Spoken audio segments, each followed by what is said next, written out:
Welcome back. You are tuned into your Feel Good Breakfast Show. This is Expresso on S3. It's wonderful to hang out with you on this morning because it's also almost weekend, so the vibes are there. Oh, yeah. Absolutely. And this morning is actually quite important because we celebrate World Password Day. That's right, to remind us why it is so important to have secure passwords to protect our privacy and to avoid the possible theft of information.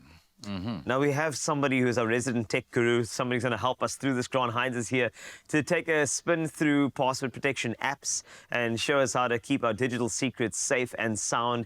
In this day and age, when we're using so many different apps on our phones, of course, these devices now open the world to us, which is quite, I mean, it's an insecure thought if you think about it. So, Grant, let's start off with why are we so bad at passwords and keeping passwords and using passwords? Because you say that we actually don't even know how to wield the password.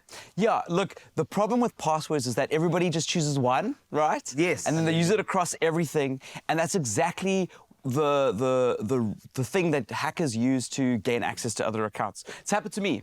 Happened to me a few times, actually very recently. So what people will do is they will get databases of information where your email address and your password is linked to something else. Yes. And then if you use that email and password with another service, maybe your bank account, then you might think they've just hacked your online streaming service, but they've actually got access potentially to your bank account now because they can just use that information across on your bank account. So it's really good to start thinking about passwords seriously and being able to understand how to create good passwords and what works for you. But I think part of the problem is because our lives are online and there's so many different things that we sign into that we protect with our passwords. I mean, you know, to remember a bunch of different passwords. I mean, not all of us go sit down and keep a little book and lock and how to do, because we go for the password that we know it's a good password, whatever, but it's the one. Yeah. Look, you know what I'm saying? A book, writing it down with a book is actually a good idea. It's not a bad idea at all. Yeah. And it's free, which is really cool. But there are a bunch of apps called password vaults. Okay, cool. And I've been using a few in the past, and some of them cost money and some of them are free. So I'm going to help you with some open source ones specifically, so that you can jump in. You don't have to remember your passwords, which is very important. You get something called like KeyPass or KeyWeb. KEEWEB, that's open source. It looks a little bit complicated, and I think for a lot of people, like I think of my folks a lot when I introduce technology to people, could be a little bit complex, but I've been using something called 1Password, and there's something called Proton Pass, which is also open source, which I highly recommend. So this has got an extra layer of security from a password vault where it will create email addresses for you and then forward that to your existing email address. So, like, if you need access to something but you don't have an email address, or you want to use a different email address for security, you can do that. So here we go. I'm just going to quickly show you what you can do with it. And I use my password vaults for lots of things. So, like whether I want to save banking details, or if I want to save passport details or credit card details.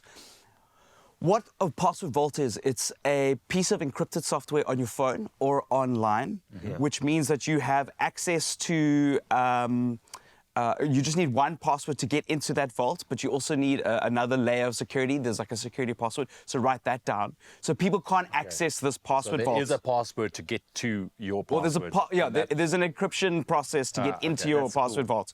Once you're in, you can add like stuff like login details. So I can go, say I want to add say we had an Expresso account, I can add an Expresso account. Then I can, with this app, I can create a password. So it says generate a new password. I would never remember this password, but for instance, it will tell you the strength of that password. You can then confirm it, and then from this app, you can copy paste. Oh, okay. Exactly. And then you can also use different email addresses if you want to create an email address. You can even add two-factor authentication that this app uses. So in order for you to get into whatever service you want to get access to, pop a notification up there. It will pop a notification through this app.